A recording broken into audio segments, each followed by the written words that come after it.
Hey everybody, Roxabox90 here with the first video of my Journey into Nick's complete set review to prep you guys for the upcoming pre-release. And the main points of these videos is to go through the entire set card by card, the main focus being Unlimited. I'll be doing a specific pre-release video before the pre-release as well, giving you my particular thoughts on color combination strategies and such that I'm going to be thinking of when I go to the pre-release.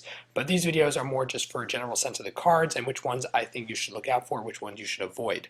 So we'll start out with white because it's at the top of the card image gallery.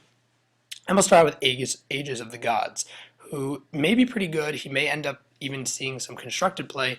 In Limited, he's alright. For a 2-1 that you have hexproof, it's nice for an aggro strategy. Of course, we prefer having a 2 toughness, but the fact is, he does give hexproof, which is nice against a lot of red stuff going on, and realize that there may also be other spells from other blocks as well in the sealed pool, so he may end up becoming better than we think. Maybe I'll mention him again. He's alright. He's definitely something to consider in aggro. Johnny's presence is really nice, could lead to blowouts and heroic strategies. That's pretty much where I would recommend Johnny's presence. If you're considering and running heroic, it's well costed and can potentially really act as a combat trick and act as a way to save your stuff from removal. It has a bunch of uses in Limited, and as a heroic enabler, it's one of the better strive cards out there at a common. Crow and Mastiff, not such a fan, bit expensive. Yeah, it has the tap target creature, but he's very expensive for what he does. I really don't like him.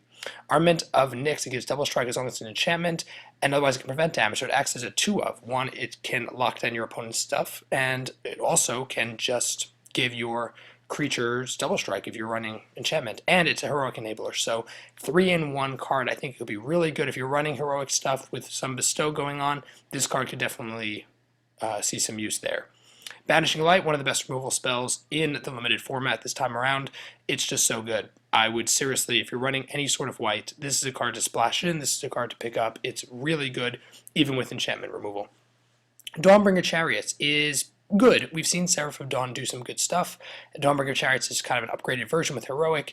It's also one of the pre-release pick cards, so I'll talk more about it when we get to the pre-release specific video. All in all, it's solid. Deicide, going to be awesome in this Limited format in general because it pretty much handles any god out there. There's a lot of bestow stuff going on. Overall, it's almost impossible for this card to be a bad removal in this Limited format. So, I mean, it's a rare, yeah, if you get it, that's pretty awesome. And if you see it going around in draft, you may consider picking it up because 95% of the time it's going to be really useful in this format. Dictate of Heliod is a rare 5 for an enchantment, gives your creatures 2/2. It's not what you're going to see play anywhere else, but in Limited, this could be a fine way for an aggro strategy to take over the late game. Seriously, you flash this in when you have a bunch of smaller creatures out, they all become bigger, you kill an attacking wave, boom, you're in the lead, and it could potentially put you in the lead for the long haul. I think it could be really solid. It's really not that bad in Limited at all, and I don't really see it seeing a lot of play elsewhere. Eagles of the Watch, it does have flying and vigilance, but it's a 2-1 for 3. It's a little awkward. I'm not such a fan myself. Eidolon of Rhetoric, 3 for 1/4. Each player can't cast more than one spell each turn. It's a 1/4/4. Toughness is really good, especially if you're running control. It really helps against aggro strategies, and the fact that it locks your opponent from playing a bunch of creatures in a row, it's very solid. I kind of wish it was a little cheaper because you really don't want this landing on turn 3. You want it landing more on turn 2, but it's a pretty interesting card for Limited. Font of Vigor, not a fan.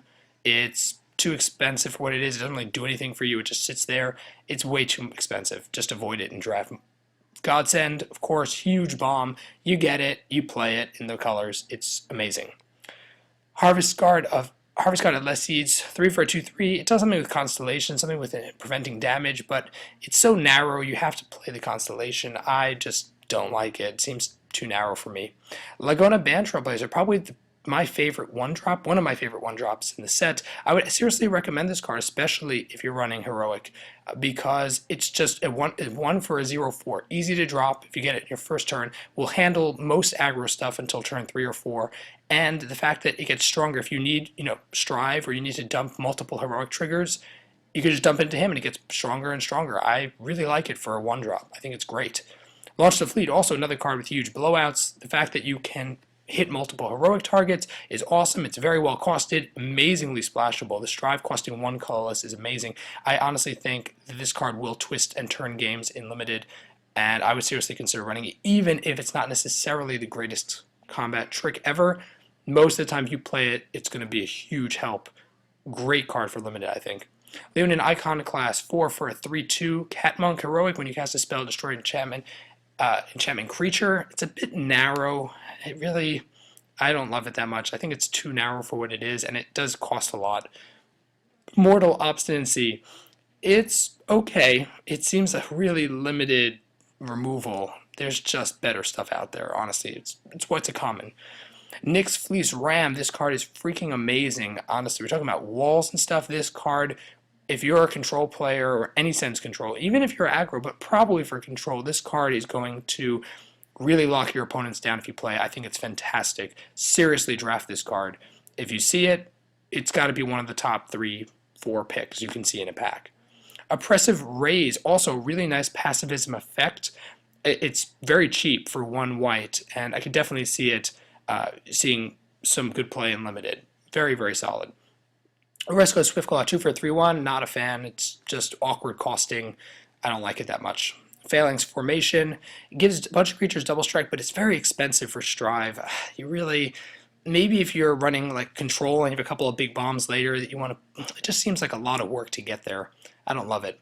Quarry Colossus, he's a huge bomb, and I like that he deals with the gods, because you can put a creature, if the god becomes active, you can tuck the god away, and if you're running, 1 to 2 colors white, I definitely think it's a solid bomb for an uncommon, and this guy could definitely fill out a curve very nicely.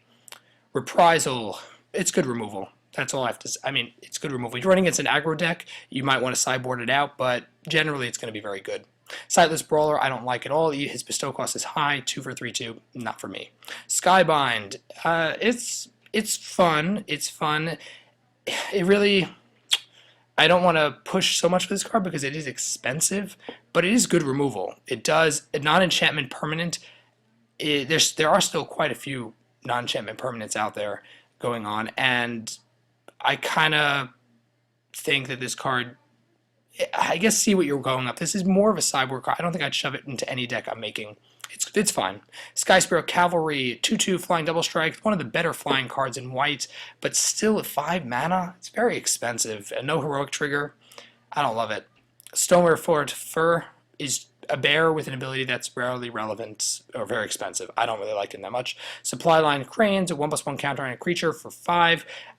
Again, I like the 4 toughness, but it's very expensive. 5 mana. What's with the 5 manas? Flying creatures. Ugh.